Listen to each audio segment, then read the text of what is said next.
Bagaimana sih caranya kita untuk terlepas dari yang namanya pornografi, Pastor? Gak usah rokokan lah, nge-vape aja. Baunya lebih harum kok. Bagaimana caranya untuk move on?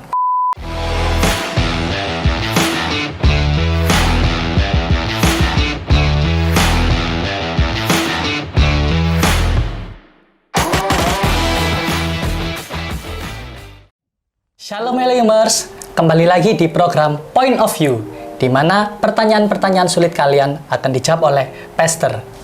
Oke, pada kesempatan kali ini kita kedatangan Pastor KC dari Jakarta nih. Siapa ya? Langsung saja Pastor. Oke, Shalom Elohimers, kenalkan nama saya Ferry Felani, saya Pastor dari City Gate Indonesia.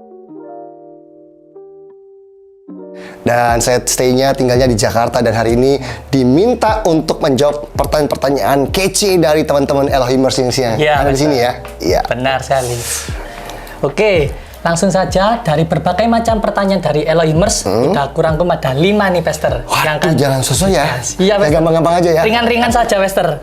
Oke. Oke, langsung saja, Pastor. Yang pertama, ya, terkait dengan keterikatan, Pastor. Namanya anak muda kan pasti terikat dengan sesuatu, apapun itu, Pastor. Ya. Yang sangat sensitif, Pastor. Ya. Berhubungan dengan pornografi. Waduh. Bagaimana sih caranya kita untuk terlepas dari yang namanya pornografi, Pastor?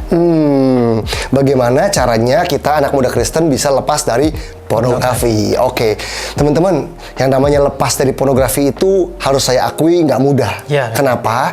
Karena kalau menyangkut dosa seksual nih, gitu ya, walaupun kita tahu itu dosa dan tidak berkenan di mata Tuhan, tapi ini dosa nikmat, gitu ya. Jadi orang bukannya nggak bisa lepas kadang-kadang, tapi nggak pengen lepas, nggak mau lepas karena nikmat. Jadi kalau kita mau lepas dari dosa pornografi, yang pertama adalah sadari dulu bahwa pornografi ini merugikan kamu. Jadi setiap tontonan itu yang terekam di kepalamu, gitu ya, itu akan bisa merusak pola pikir, nilai-nilai, karakter dalam kehidupan kita, dan itu harus diwaspadai. Ada yang bilang begini, perlu waktu 10 menit doang untuk ngerekam di kepala kita pornografi, tapi mungkin perlu 10 tahun untuk menghapus atau menghilangkannya dari kepala kita. Jadi sadari dulu, gitu ya, bahwa ini merugikan saya, ini tidak berkenan di hatinya Tuhan. Nah, lalu hal berikutnya yang kita bisa lakukan adalah kita harus sungguh-sungguh ingin lepas dengan melibatkan Tuhan. Jadi teman-teman, yang namanya dosa itu, ikatan dosa itu di dalam kita, pertempurannya di dalam. Jadi kalau kita udah pernah nyemplung nih, itu ada apa ya? Iblis tahu banget bagaimana menggoda daging kita supaya kita tuh punya kecenderungan ingin balik ke situ. Makanya buat teman-teman yang terlibat pornografi, yang pernah jatuh ke dosa seksual, harus serius memerangi pertempuran ini bersama dengan Kristus. Jadi sadarilah waktu kamu buka mata nih, bangun pagi, kamu sudah masuk ke pertempuran dan kamu harus sungguh-sungguh. Yuk baca firman Tuhan sungguh-sungguh. Mungkin jangan cuma 1-2 ayat ya. Baca 1 pasal, 2 pasal, 3 pasal. Kenapa? Bukan karena kalau baca lebih banyak kayak lebih rohani, bukan. Tapi roh kita tuh perlu asupan yang kuat, yang cukup loh. Kayak misalnya Handika akan kenyang kalau makan 2 porsi, 2 piring nasi soto misalnya, gitu ya. Nah, makanya tahu-tahu cuma setengah porsi, kan berarti kurang dong. Kenyangnya tuh kalau dua porsi, setengah porsi itu nggak kenyang. Nah, karena nggak kenyang, jadinya lemes. Jadinya kita nggak punya kekuatan untuk melawan apapun yang ada kan. Sama dengan manusia roh kita, perlu asupan yang porsinya pas gitu. Entah mungkin teman-teman pas di 2 pasal, atau di 3 pasal, atau di 4 pasal, isi dengan firman Tuhan, karena firman Tuhan itu yang kasih kekuatan buat kita. Kehidupan doa kita juga jangan santai-santai, jangan cuma doa 1-2 menit, Tuhan you know lah hari ini gimana. Cuma gitu doang. Doa yang sungguh-sungguh gitu. Kita doa untuk membangun manusia roh kita minta anugerah Tuhan untuk bisa berkemenangan, dan jangan lupa berdoa setiap kali godaan muncul. Nah, itu. Ya kan? Ketika mulai pikiran-pikiran yang dulu di-trigger sama iblis, doa, jangan di-entertain gitu kan. Kita patahkan dalam nama Yesus dengan sungguh-sungguh, sehingga kita tidak mengandalkan kekuatan sendiri untuk berkemenangan. Nah, berikutnya kita juga perlu namanya support system. Nah, itu kan support system datang dari biasanya mentor, kakak rohani, atau teman rohani. Tapi komunitas. Nah, tapi kan kalau namanya komunitas beragam ya, ada yang sudah dewasa, ada yang belum. Kalau cerita sama yang belum dewasa dewasa jangan-jangan dia ikut-ikutan gitu ya. Dapat lu nggak apa-apa lah, gue juga kayak begitu gitu ya. Tapi kalau jangan-jangan adu tukeran ini referensi gitu ya. Kamu nonton yang mana? Aku nonton yang ini gitu. Jadi harus kakak rohani atau temen yang tegas yang bisa ngingetin kita, negor kita dan mensupport kita untuk lepas dan ikut merayakan ketika kita berhasil mengalahkan setiap godaan. Itu penting banget support system. Dan teman-teman kalau yang namanya punya support system ya, teman-teman sudah pilih ini mentorku, ini adalah temen yang aku mau accountable sama dia. Please biasakan jangan punya rahasia setelah itu.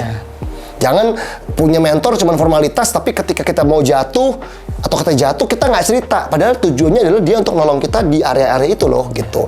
Itu penting banget untuk kita bisa menang. Dan yang terakhir adalah milikilah tujuan hidup di dalam Tuhan. Penting. Visi. Karena kalau enggak, kita tuh nggak tahu why gue harus lepas sih. Why gue harus perangi ini semua. Kamu harus perangi pornografi karena kamu tahu Tuhan punya rencana yang besar dalam hidup kamu dan kamu nggak boleh jadi pribadi yang rusak oleh pornografi supaya kamu bisa mengenapi visi Tuhan dalam hidupmu. Ya. Gitu kira-kira. Yang paling penting itu kita harus punya visi, punya tujuan. Amin. Karena seringkali kita sebagai anak muda ikuti arusnya kayak sungai. Diajak teman A ikut, diajak B ikut. Ya seringkali kita lupa identitas kita apa, mencari jati diri di luar di dunia. Padahal Tuhan sudah bilang kalau kita itu berharga dan punya tujuan yang besar buat kemuliaan Allah. Yes. Itu yang paling penting. Harus punya visi, punya tujuan. Dan kalau cerita, harus cerita di tempat yang benar. Jangan cerita ke teman-temanmu. Harus punya mentor atau kakak-kakak rohani. Supaya kalian tidak disesatkan, tetapi memiliki jawaban yang benar-benar berasal dari Tuhan. Benar sekali ya, Pastor? Betul banget, betul banget, betul banget. Oke, baik sekali, Pastor. Selanjutnya ini, tadi kan bahas pornografi. Ada keterikatan juga di anak muda, baik cewek maupun cowok. Kita udah nggak ada yang namanya pilih-pilih, Pastor. Dulu kan ada yang namanya rokok biasa, konvensional. Dan ada yang namanya vape atau rokok elektronik. Dulu kan dibahas, oh kalau merokok itu nggak baik, terus kadang-kadang merasa, oh kalau aku nggak ngerokok, nggak jantan, nggak dihargai. Tapi seiring berkembangnya teknologi, kemajuan zaman, ada yang namanya vape. Ada yang beranggapan mengklaim, loh, gak usah rokokan lah, nge-vape aja. Baunya lebih harum kok, rasanya lebih banyak. Padahal sama-sama mengeluarkan asap berbahaya. Itu gimana, Pastor? Iya, teman-teman kalau mencari sumber yang terpercaya di internet sekalipun, sudah banyak penjelasan bahwa vape sama berbahayanya atau ada yang bilang juga lebih berbahaya dari rokok gitu ya. Jadi kalau masalah bentuknya dan rasanya nggak menjamin kan, karena kita ingin pastikan bahwa kita menghargai bahwa tubuh kita adalah bait Allah gitu ya. Jadi segala bentuk hal yang tidak sehat dan merusak harusnya kita stop dong, karena kan kita ingin melayani Tuhan lebih lama, kita ingin mengenapi rencana Tuhan juga lebih lama. Nah, sadari dulu bahwa rokok ataupun vape tadi adalah hal yang merugikan, bukan cuma buat kita loh, tapi juga buat orang-orang sekitar kita kan.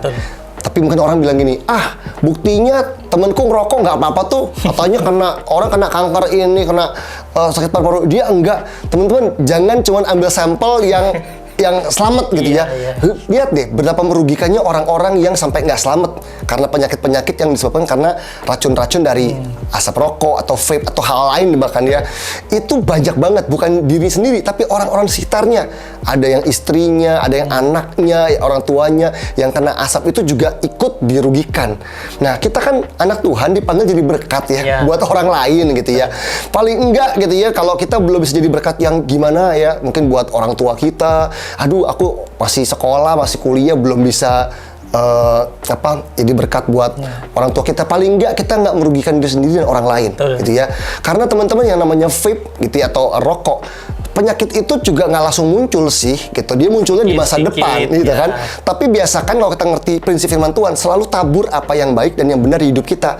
Karena tuaian itu akan selalu lebih besar dari benih yang ditabur. Neburnya cuma satu titik biji, yang dituai satu pohon besar dengan buah-buahnya. Sama, mungkin kita pikir kayak rokok, vape gitu, asik ya, jantan ya. Teman-teman, kejantanan nggak ada hubungannya sama rokok kok. Maafkan saya, sorry banget ya. Banyak orang bilang gini, lu kayak banci, lu ngerokok. Bancinya banyak ngerokok loh. Jadi nggak ada hubungannya sama gender gitu. Jadi jadikan kejantananmu tuh di hal yang lain lah ya. Waktu kamu bertanggung jawab, jadi orang yang punya inisiatif gitu ya, berani berkorban. Disitulah kejantananmu yang sejati. Bukan waktu pegang rokok rokok di tangan dan kayaknya keren gitu ya. Teman-teman, kita kalau tahu kita berharga di mata Tuhan, maka kita nggak perlu ribut untuk membuktikan bahwa nih gua jantan. Orang yang perlu membuktikan kejantanannya adalah orang yang ragu sama kejantanannya. Kan orang kalau perempuan ya, dia nggak perlu bilang aku cewek loh. Ya, kita tahu kamu nggak perlu, kecuali dia ragu sama dirinya kan gitu. Jadi kalau orang yang ingin membuktikan dirinya jantan dengan rokok, berarti dia ragu kalau dia jantan kan. Nah itu juga bukan solusi. Dia harus yakin bahwa dia berharga di mata Tuhan, hidupnya berharga. Tapi yang saya sering bilang begini, menjadi berharga aja itu baru step awal. Selain berharga, anak Tuhan itu harus jadi berguna. Sama kayak handphone ini berharga nggak sih? Berharga dong, ada harganya kan, gitu. Misalkan berapa belas juta misalnya gitu ya. Tapi berguna nggak? Belum tentu tuh. Kalau handphone ini dikasih ke Andika, terus Andika simpen, dari KVRI ini, simpen aja, ditaruh sampai 5 tahun lagi nggak dibuka kotaknya. Dia berharga tapi nggak berguna. Sama dengan hidup kita berharga nggak berharga. Tapi kalau kita pakai hidup kita untuk ngerugin orang lain, dengan asap rokok dan sebagainya, itu kan membuat hidup kita nggak berguna dong buat orang lain secara positif kan. Jadi ya tentu perlu di stop dengan pertolongan Roh Kudus. Kita juga perlu mengandalkan Tuhan untuk lepas. Saya sering dengar tuh ada teman-teman yang ketika sungguh-sungguh berdoa, Tuhan aku melepas dari rokok, tiba-tiba bisa dibuat pahit bibirnya. Pernah dengar nggak sih? Tiba-tiba jadi nggak doyan aja gitu, berhenti aja. Bahkan ada temen yang narkoba katanya. Tiba-tiba dulu suka, toto kok jadi unek ya, mual ya, nyium aroma apa jadi mual.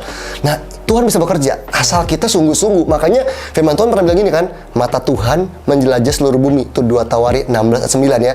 Mata Tuhan menjelajah seluruh bumi untuk melimpahkan kekuatannya buat orang yang bersungguh-sungguh hati sama dia. Jadi kalau kita sungguh-sungguh hati, Tuhan bukan cuma kasih kekuatan loh untuk berhenti dari berbagai macam keterikatan ya, tapi dia melimpahkan kekuatannya.